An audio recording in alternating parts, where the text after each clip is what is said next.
Welcome to তোমার শিক্ষক channel. আজকের ক্লাস দশম শ্রেণীর ভৌতবিজ্ঞান। আজ আমরা ভৌতবিজ্ঞানের চলতরিৎ চ্যাপ্টারটি স্টার্ট করব। এই চ্যাপ্টারটা একেবারে নতুন, তোমরা একটু মন দিয়ে খেয়াল করবে আর বারবার প্র্যাকটিস করবে, পড়বে, ঠিক আছে? তোমরা জানো পরমাণুতে কি কণা থাকে, মনে আছে তো? এখানে যদি আমি একটা পরমাণু গঠন আঁকি, কি থাকে? এটা যদি আমাদের নিউক্লিয়াস হয় বা কেন্দ্রক হয়, কি থাকে? থাকে প্রোটন, পি দিয়ে লিখলাম। আর কি থাকে? নিউট্রন। কোথায় থাকে? পরমাণু নিউক্লিয়াস বা কেন্দ্র। আর বাইরের কক্ষগুলোতে আমাদের কে ঘুরতে থাকে? ইলেকট্রন ঘুরতে থাকে, তাই তো? বাইরের কক্ষগুলোতে আমাদের ইলেকট্রন ঘুরতে থাকে। এগুলো তোমরা মোটামুটি পরমাণু গঠন যখন পড়েছ, এগুলো তোমাদের একটু আইডিয়া আছে, তাই তো? তাহলে এখন বলো দেখি, প্রোটনের আধান কি? মনে আছে তো? প্রোটন হচ্ছে পজিটিভ বা ধনাত্মক আধানগ্রস্ত। প্রোটন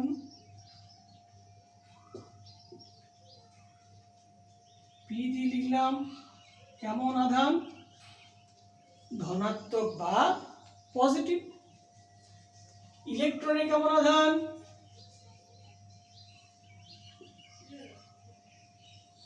ইলেকট্রন ই দিয়ে লিখলাম। এর আধান কেমন? মাইনাস, মানে হচ্ছে নেগেটিভ বা ঋণাত্মক। আর নিউট্রন,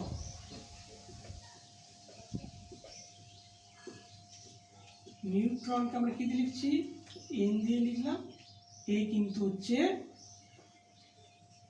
নিস্তড়িত, এর কোনো আধান নেই। হয়েছে? প্রোটন পজিটিভ বা ধনাত্মক আধান, ইলেকট্রন হচ্ছে নেগেটিভ আধান, আর নিউট্রন হচ্ছে কি নিস্তড়িত, এর কোনো আধান নেই। এগুলো তোমরা মোটামুটি জানো। এবার আমাদের যখন কোনো একটা কি বলবো, যখন আধানগ্রস্ত হয়, তখন আমাদের মেন কিন্তু এই ইলেকট্রনই আমাদের দায়ী। প্রোটন নিজের জায়গায় ঠিক বসে আছে, নিউট্রন তো চার্জ নেই বা আধান নেই। ইলেকট্রনগুলো ছোটাছুটি করে, ইলেকট্রনগুলো একটা জায়গা থেকে আরেকটা জায়গায় যায়, তখন আমাদের ওই বস্তুটা কি হয়? তড়িৎগ্রস্ত হতে পারে, নেগেটিভ হতে পারে, পজিটিভ হতে পারে। কীভাবে হতে পারে? মনে করো ইলেকট্রন বাইরে বেরিয়ে গেল, এই ইলেকট্রনটা কি হয়েছে? যদি বাইরে বেরিয়ে যায়, ইলেকট্রন যখন বেরিয়ে যাচ্ছে, তার মানে কি হচ্ছে? এখানে ইলেকট্রন সংখ্যা কমে যাচ্ছে। কে বেশি হয়ে যাচ্ছে? প্রোটনটা বেশি হয়ে যাচ্ছে। আমাদের পরমাণুর মধ্যে কি হয়? ইলেকট্রন আর প্রোটন দুজনেই সমান সমান থাকে। এই জন্য কি হয়? গোটাটায় আমাদের কি থাকে? নিউট্রাল থাকে বা নিস্তড়িত থাকে। এবার ইলেকট্রন যখন বেরিয়ে যায়, তখন কে বেশি হয়ে যায়? প্রোটন সংখ্যাটা বেশি হয়ে যায়। তখন আমাদের বস্তুটা কি হয়ে যায়? ধনাত্মক আধানগ্রস্ত হয়ে যায়। আবার বাইরে থেকে যদি আমাদের কি আসে? ইলেকট্রন যদি চলে আসে, কোথায় আসবে? পরমাণুর বাইরের কক্ষে। ইলেকট্রনের পরিমাণ কি হয়ে গেল? বেশি হয়ে যায়। আর ইলেকট্রন কেমন কণা? নেগেটিভ বা ঋণাত্মক। তখন আমাদের গোটা বস্তুটা কি হয়ে যায়? ঋণাত্মক তড়িৎগ্রস্ত হয়ে যায়। বেশ, তোমাদের একটা ছোট্ট মজার জিনিস দেখায়, দেখো। দেখো আমার কাছে কি আছে? কি আছে? একটা বেলুন আছে। তোমরাও দেখলে পরে কি বাড়িতে নিজে নিজে এগুলো করতে পারবে, তোমাদের মজা লাগবে। আর কি নিয়েছি আমি এখানে?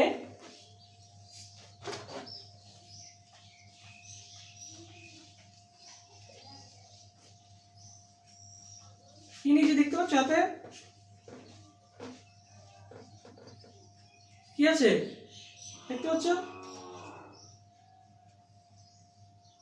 কিছু কাগজের টুকরো নিয়েছি, তাই তো?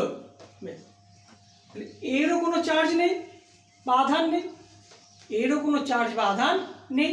দেখো কি করছি আমি? টাচ করছি বা স্পর্শ করছি, কিছু ইফেক্ট হচ্ছে? হয়নি তো। এবার দেখো মজার ব্যাপারটা, এটাকে আমি কি করছি,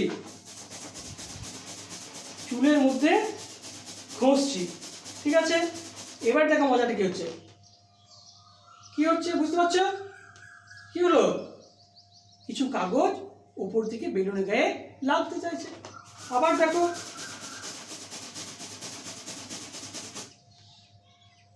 দেখতে পেয়েছো কাগজগুলো কি করছে, বেলুনের দিকে লাগতে চাইছে। বেশ, কেন এরকম হলো, তাই তো? এটা কেন হয়েছে, যখন আমি বেলুনটাকে ঘষছি মাথার মধ্যে বা চুলের মধ্যে, তখন চুল থেকে কিছু ইলেকট্রন বেলুনটা নিয়ে নিচ্ছে। তাহলে ইলেকট্রন যে নিয়ে নেয়, বেশি হয়ে গেছে ইলেকট্রন, তার মানে সেটা আমাদের নেগেটিভলি চার্জ বা ঋণাত্মক আধানগ্রস্ত হয়ে গেছে। আর কাগজের টুকরোগুলো নিস্তরিত, তখন তার মানে একটা আধানগ্রস্ত বস্তু নিস্তরিত বস্তুকে আকর্ষণ করে। এটাকে তোমরা বাড়িতে করতে পারো, যদি মেলা যাও তোমরা দুটো বেলুন নিয়ে আসবে। কটা বললাম? দুটো। দুটোর চেয়ে বেশি নিয়ে আসবে, কারণ একটা দুটো যদি ফুটে যায়। দুটো এনে কী করবে, সরু সুতো দিয়ে দুটোকে ঝোলাবে ফুলিয়ে। এবার দুটোকে মাথার মধ্যে বা সোয়েটারের মধ্যে তোমরা ঘষবে, ঘষার পর ছেড়ে দেবে। দেখবে দুজন আস্তে আস্তে আস্তে আস্তে একটু দূরে সরে যাচ্ছে, মানে বিকর্ষণ করছে। তার মানে এখান থেকে আমরা কি বলতে পারি,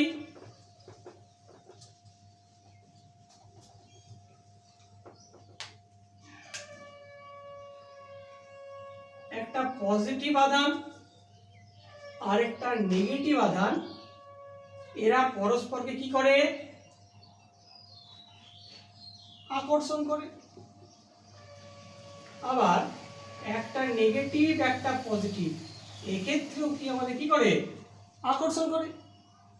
আবার একটা পজিটিভ বা নেগেটিভ যখন একটা নিস্তড়িত, মানে আমি এখানে জিরো দিয়ে লিখলাম, ক্রস দিয়ে লিখলাম, নিস্তড়িত কণার কাছে গেলেও কিন্তু এখানে এরা আকর্ষণ করে। আমাদের যে ঘটনাগুলো নিস্তড়িত সঙ্গে কি হয়েছে, তড়িৎগ্রস্ত, সেক্ষেত্রে আমরা দেখতে পেলাম কি আকর্ষণ বল কাজ করেছে। আর যদি আমাদের দুটি ধনাত্মক বা পজিটিভ হয় বা দুটি ঋণাত্মক বা নেগেটিভ হয় আধান, তখন আমাদের কি করে, তখন তারা পরস্পরকে কি করে, বিকর্ষণ করে। যেমন চুম্বকের ক্ষেত্রে আমরা দেখি সমমেরু পরস্পরকে বিকর্ষণ করছে, আর অপোজিট মেরু সঙ্গে সঙ্গে কি করছে, আকর্ষণ করে নিচ্ছে। এই আকর্ষণ বিকর্ষণ সংক্রান্ত আমরা আজকে কুলম্বের সূত্রটি আলোচনা করব। মন দিয়ে দেখবে।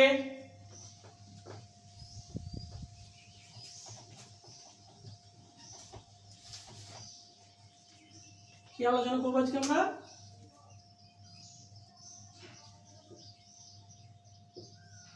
কুলম্বের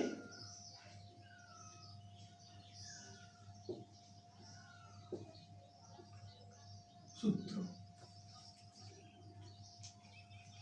আমি কি ধরছি, দুটি বিন্দু আধান ধরছি, একটার নাম দিলাম Q1 আর একটার নাম দিলাম Q2। কি বললাম, বিন্দু আধান Q1 আর Q2, এদের মধ্যে আকর্ষণ বা বিকর্ষণ হতে পারে। যদি দুটোই পজিটিভ হয় কি করবে, পরস্পরকে বিকর্ষণ করবে। আর যদি একটা পজিটিভ একটা নেগেটিভ হয় তারা কি করবে, আকর্ষণ করবে। এই জন্য দুটি বিন্দু আধানের মধ্যে আকর্ষণ বা বিকর্ষণ বলের মান কি বললাম, এই দুটি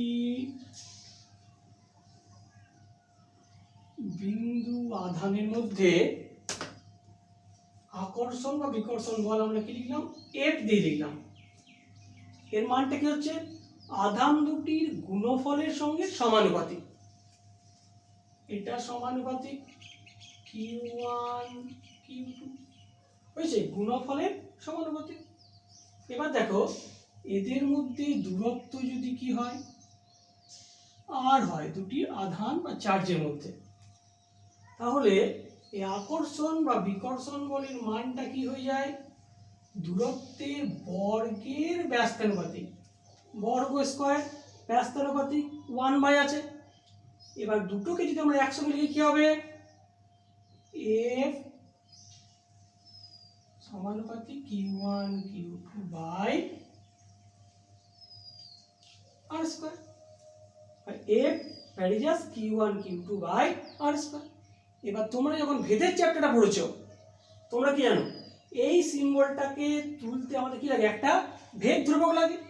তাহলে এফ ইকুয়াল টু আমি লিখলাম কে Q1 Q2 by r square হয়েছে। কেটা কি, এটাকে আমি বলতে পারি কে সমানুপাতিক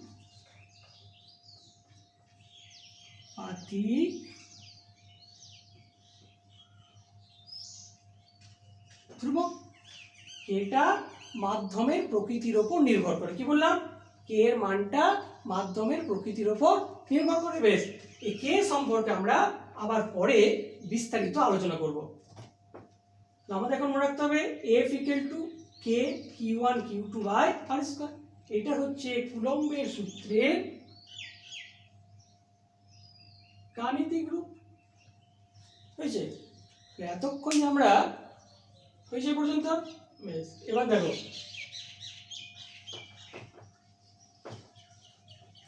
এবার এতক্ষণ আমরা আধান বা চার্জের কথা বললাম। এই আধান বা চার্জের একক তো আমাদের জানতে হবে। তাহলে আধানের বা চার্জের এসআই একক বিজ্ঞানী কুলম্বের নাম অনুসারে কি দেওয়া হয়েছে, কুলম্ব। কুলম্ব বলবে না, কুলম্ব, বুঝেছে। আর আমাদের মোটামুটি এটাই বেশিরভাগ ক্ষেত্রে ব্যবহার করা হয়। আর